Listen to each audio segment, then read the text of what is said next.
নাককে সামনের দিকে, মনে হবে যেন কেউ হাত ধরে টানছে, কেউ পা ধরে টানছে। দেহের সমস্ত পেশি এবং স্নায়ু সতেজ হয়ে যাবে। কোমরের ব্যথার জন্য ভীষণ লাভদায়ক আসন। এই আসনের নামটা হচ্ছে যষ্টি আসন। এই অবস্থায় আমরা নিজের ক্ষমতা অনুযায়ী ধরে রাখবো, আবার শ্বাস ছাড়তে ছাড়তে সোজা।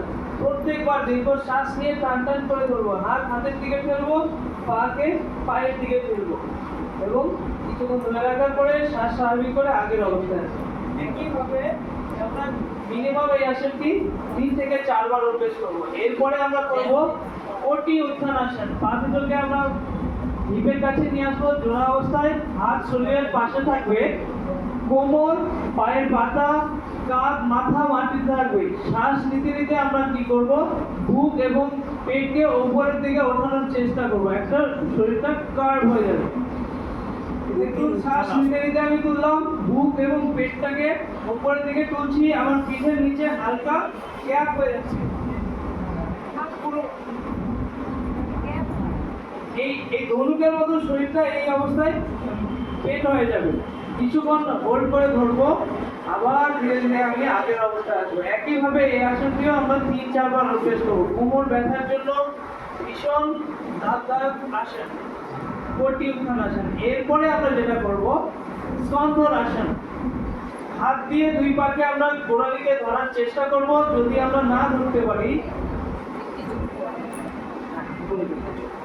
যদি আমরা হাতকে গোড়ালি না ধরতে পারি, টাচ করে আমরা রাখবো। তো প্রথমে কি করবো, গোড়ালি ধরে নিলাম, দীর্ঘ শ্বাস নিতে নিতে। যে কোনো আসনই যখন আপনারা শ্বাস নিতে নিতে করবেন, যে আসনগুলো উপর থেকে উঠবেন সেগুলো শ্বাস নেবেন, যেগুলো সামনের দিকে ঝুঁকবেন সেগুলো শ্বাস ছেড়ে করবেন। শ্বাস নিতে নিতে আমরা উঠছি, আমার পায়ের পাতা মাটিতে আছে, আমার কাঁধ এবং মাথা মাটিতে আছে, আমার বাকি শরীরের অংশটা উপর দিকে আছে। এবার যখন আমি এই অবস্থায় ধরে রাখছি, আমার ঠিক নাম্বার রিজেন এবং হচ্ছে থোরাসিক রিজেন, এই রিজেনগুলো চাপ পড়বে। হিপ জয়েন্টের নানান প্রকার সমস্যা, সাইটিকা পেনের ক্ষেত্রেও লাভদায়ক আসন এই স্কন্ধন আসন। এছাড়াও মা বোনেদের যে ডিজিজগুলো হয়, গাইনোকস্টিক্যাল যে প্রবলেমগুলো, সেই ক্ষেত্রেও এই আসনে ভূমিকা। এখানে একটা প্রশ্ন আসতে পারে, অনেকে সেতু বন্ধ আসন বলছে, তো সেতু বন্ধ আসন দেখিয়ে দেয়, ওটা দেখিয়ে দিচ্ছে। আমাদের একটা কনফিউশন একটা ব্যাপার আছে, ইন্টারন্যাশনাল যোগা ডে প্রোটোকলে এই আসনটার নাম হয়তো সেতু বন্ধাসন ছিল, সেই কারণে এটা সেতু বন্ধাসন করছি। কিন্তু অ্যাকচুয়ালি সেতু বন্ধাসন কেমন হবে, হাত দুটো ভেতরে কোমরের কাছে আসবে, পা দুটো এইভাবে সোজা, এটা হচ্ছে সেতু বন্ধাসন, একদম ব্রিজের মতো।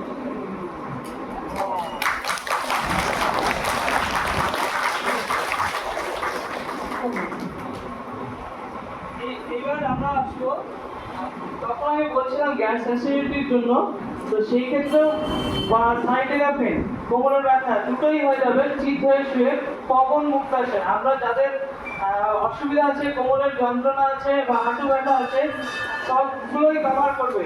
সেই ক্ষেত্রে আমরা এক পায়ে অভ্যেস করব, তারপরে আমরা জোড়া পায়ে এই আসনের অভ্যেস করব। তাহলে প্রথমে আমি গ্যাস অ্যাসিডিটির জন্য পবন মুক্তাসনের জন্য 2 পায়ে ভাঁজ করছি, যাতে ঘাড় ব্যথা বা পিঠের ব্যথা থাকবে তারা মাথা তুলবে না। বাকিরা কি করবে, শ্বাস নিতে নিতে এইভাবে উঠবে আর নাকটা 2 হাঁটুর মাঝখানে রাখবে। এই অবস্থায় কিছুক্ষণ ধরে রাখতে হবে এবং নিজের ক্ষমতা অনুযায়ী ধরে রাখার পরে শ্বাস চাপতে চাপতে নেমে যাবো। এটি ভীষণ উপকারী একটি আসন, নামেই আছে পবন মুক্ত আসন, মানে পবন মানে বাতাস। তাহলে গ্যাস অ্যাসিডিটি কম হবে। যখন আমি চাপ দিয়ে নিয়ে আসি, হিপ জয়েন্টের নানা রকম পেন বা লাম্বার রিজনের পেনও কম হবে। তবে সেই ক্ষেত্রে আমরা মাথাকে তুলব না, জাস্ট চেপে নিয়ে আসবো। বা যাদের সাইটিকা ডেভেলপ হচ্ছে বা হয়েছে বা সাইটিকা পেন আছে, সেই ক্ষেত্রেও লাভদায়ক আসন হচ্ছে এই পবন মুক্ত আসন। এবং এখানে যদি টাওয়াল দিয়ে চেপে নাকি, তাহলে হাঁটুর ক্ষেত্রেও আমার লাভ হবে পবন মুক্ত আসন।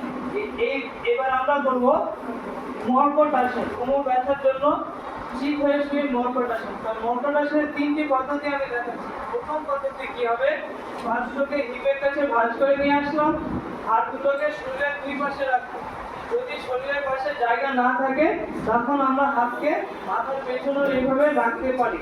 আর প্রথমে আমরা ডান দিকে একদম পা জোড়া, পায়ের সঙ্গে পায়ের গোড়ালির সঙ্গে গোড়ালি, পায়ের আঙ্গুলের সঙ্গে আঙ্গুল থাকবে। ধীরে ধীরে আমরা ডান দিকে পাকে ভাঁজ করব গামছার মতন মোচড় দিয়ে, এবং দৃষ্টি থাকবে বাঁ হাতের তালুর দিকে। আর এই অবস্থায় যখন আমরা কিছুক্ষণ হোল্ড করবো, ঠিক আমাদের কোমরে একটা ভালো সুন্দর চাপ অনুভব হবে। যখন আপনারা ছাড়বেন তখনই আরাম পাবে। একইভাবে এই আসনটি ডান দিকে ভাঁজ করবো পাকে, এবং দৃষ্টি থাকবে ডান হাতের একদম তালু বরাবর। ধীরে ধীরে আপ। এটি দ্বিতীয় পদ্ধতি আমরা করব। পা দুটোকে 1 ফিট ডিস্টেন্সে রাখবো। অন্য পায়ের হাঁটু, ধরুন আমি ডান দিকে পাটাকে ভাঁজ করছি, তাহলে বাম হাঁটু ডান পায়ের গোড়ালিতে টাচ হবে, এবং পা দুটো মাটির দিকে যতটা নামানো যায় দৃষ্টি থাকবে বাঁ দিকে।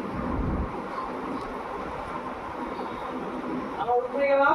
এরপরে আমি ঠিক উল্টো দিকে করছি, তাহলে এই উল্টো দিকে হচ্ছে ডান পায়ের হাঁটু বাঁ পায়ের গোড়ালিতে টাচ করছে, এবং দৃষ্টি থাকছে ডান হাতের দিকে।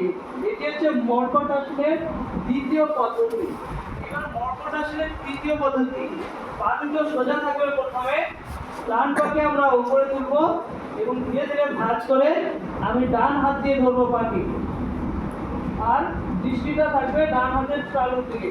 ঠিক এই ক্ষেত্রে আমাদের যাদের স্লিপ ডিস্কের প্রবলেম থাকবে, তখন মর্কট আসনের 3rd নম্বর যে পদ্ধতিটা আমরা করবো না।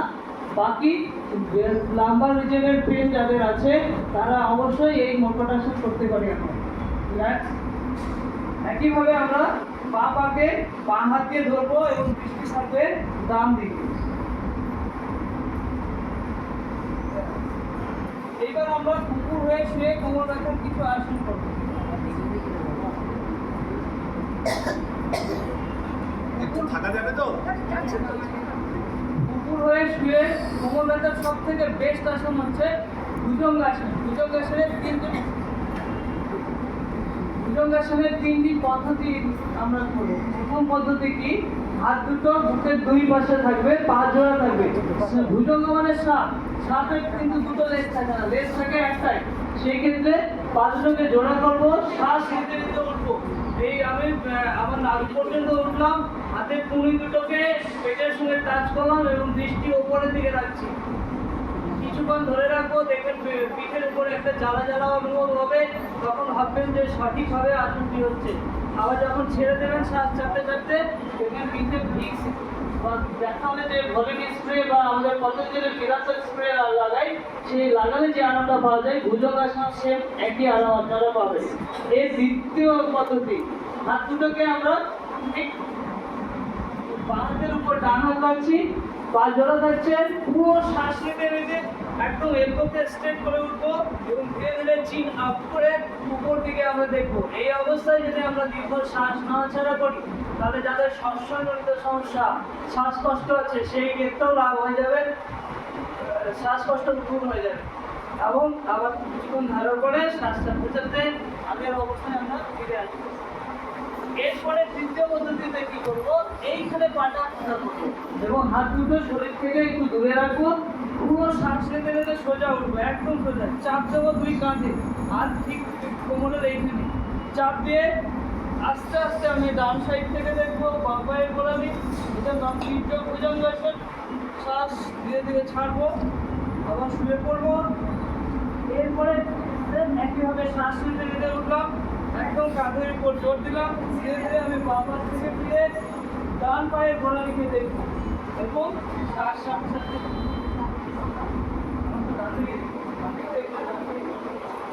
ধীরে ধীরে শ্বাস ছেড়ে নেবো। এইটি হচ্ছে ভুজঙ্গাসনের 3টি স্টেপ। এরপরে আমরা করবো মকর আসন। হাতগুলোকে আমরা কি করবো? 2 গালে রাখবো। আমরা ছোটবেলায় হয়তো করেছি, এই অবস্থায় ভিডিও দেখেছি। প্রথমে শ্বাস নিতে নিতে পা ভাঁজ করে আমরা হাঁটু হিপের কাছে নিয়ে আসবো। দৃষ্টিতে যদি একটু উপরে থাকে, তাহলে সার্ভাইকাল বিভিন্ন চাপ করবে, কাঁধের ব্যথাও কম হবে। একইভাবে বাঁ পাকে ভাঁজ করে নিয়ে আসবো, হিপের টাচ করার চেষ্টা করবো, ছেড়ে দেবো। এক পা করে যদি 4-5 বার হয়ে যায়, তারপরে আমরা চোরা পায়ে করবো। শ্বাস নিচ্ছি,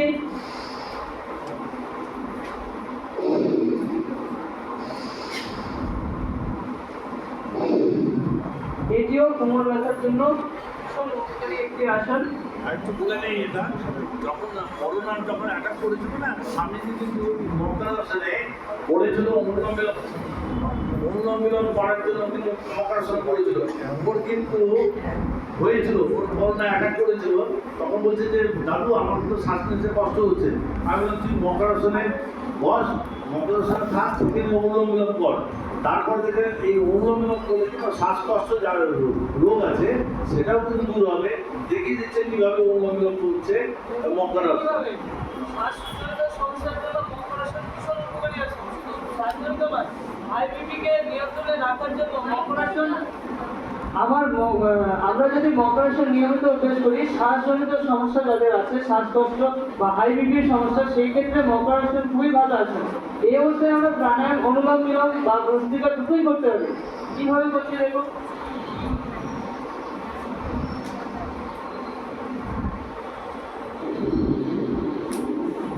একই, শুধু আমার এলবোটা আছে। যাদের চুনুন ব্যথা আছে তারা হাতের নিচে টাওয়াল বা কোনো নরম কিছু রেখে নেবেন, আর পেটে যাদের ব্যথা হবে তারা বুকের কাছে একটা বালিশ রেখে নেবেন।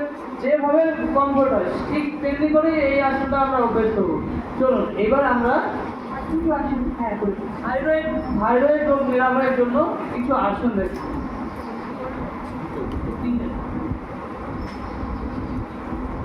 থাইরয়েডের জন্য প্রথমত আমাদের উষ্ট্রাসন। যারা উষ্ট্রাসন পারবো না তারা অর্ধ উষ্ট্রাসন এইভাবে বেন্ড করবো। আমরা পেছন দিকে দেখবো অর্ধ উষ্ট্রাসন। আমরা দাঁড়িয়ে করেছিলাম অর্ধ চক্রাসন, সেই ক্ষেত্রে থাইরয়েড রোগ নিরাময় হবে। আর যারা পারবো উষ্ট্রাসন করার চেষ্টা করবো। ডান হাত ঘুরিয়ে ডান পায়ের গোড়ালি, বাঁ হাত ঘুরিয়ে বাঁ পায়ের গোড়ালি। তারপরে আমরা কি করবো, গোড়ালিতে দিয়ে কোমরকে সামনে ফেলে পেছন দিকে দেখবো। মাথাকে পেছনে ঝুঁকিয়ে কিছুক্ষণ হোল্ড করে ধরে রাখবো। আবার আস্তে আস্তে হাতকে সামনের দিকে নিয়ে ফিরে আসবো। এটি হচ্ছে থাইরয়েডের জন্য একটি আসন।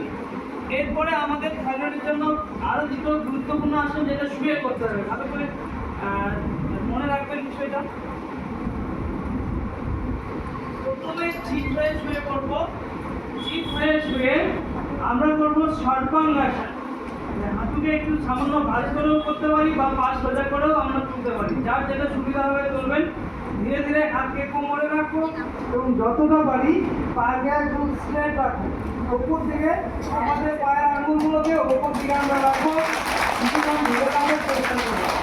আবার ধীরে ধীরে পা ভাঁজ করে আস্তে আস্তে আমরা শুয়ে পড়বো। এটি হচ্ছে সর্বাঙ্গাসন। গলার যাবতীয় প্রবলেম এবং যাদের মাথায় চুল পড়ানোর সমস্যা আছে, ব্রেন রিলেটেড কোনো যে সমস্যা আছে, সেই ক্ষেত্রে লাভদায়ক একটি আসন। এরপরে আমরা করবো হলাসন। হলাসনের কি পদ্ধতি, শ্বাস নিতে নিতে ধীরে ধীরে উঠছি। ধীরে ধীরে পাকে আমাদের মাথার পেছন দিকে রাখছি, হাত দুটোকে কাঁধে। এই আসন দেখুন, যখন আমরা করবো আমাদের ঠিক গলায় চাপ পড়বে, থাইরয়েড গ্ল্যান্ডে চাপ পড়বে এবং থাইরয়েড যখন গ্ল্যান্ডে চাপ পড়বে ধীরে ধীরে থাইরয়েড রোগটা নিরাময় হবে। কিন্তু প্রতিটি আসন হোক, প্রাণায়াম হোক বা সূক্ষ্মব্যায়াম হোক, ডেলি অভ্যেস করতে হবে, নিয়মিত অভ্যেস করতে হবে। আমি একদিন করবো আবার 10 দিন পরে করবো আর মনে করবো যে আমার থাইরয়েড রোগ নিরাময় হবে বা আমার যে সমস্যা আছে সেটা নিরাময় হবে, সেটা কিন্তু হবে না। আর প্রতিটি আসন করার পরে শরীরকে বিশ্রাম প্রদানের জন্য করবো শবাসন। পা দুটোকে প্রায় 1 ফিট ডিস্টেন্সে রাখবো। নিজের শারীরিক অবস্থান অনুযায়ী হাতকে শরীর থেকে দূরে রাখবো, একদম শিথিল, হালকা ছেড়ে দেবো, চোখ বন্ধ করে আর শুধুমাত্র শ্বাসের দিকে মন দেবো। তারপরে বাঁ পাশ ফিরে আস্তে আস্তে উঠবো। আচ্ছা, ভামড়ি আর ওম আমরা করছি না।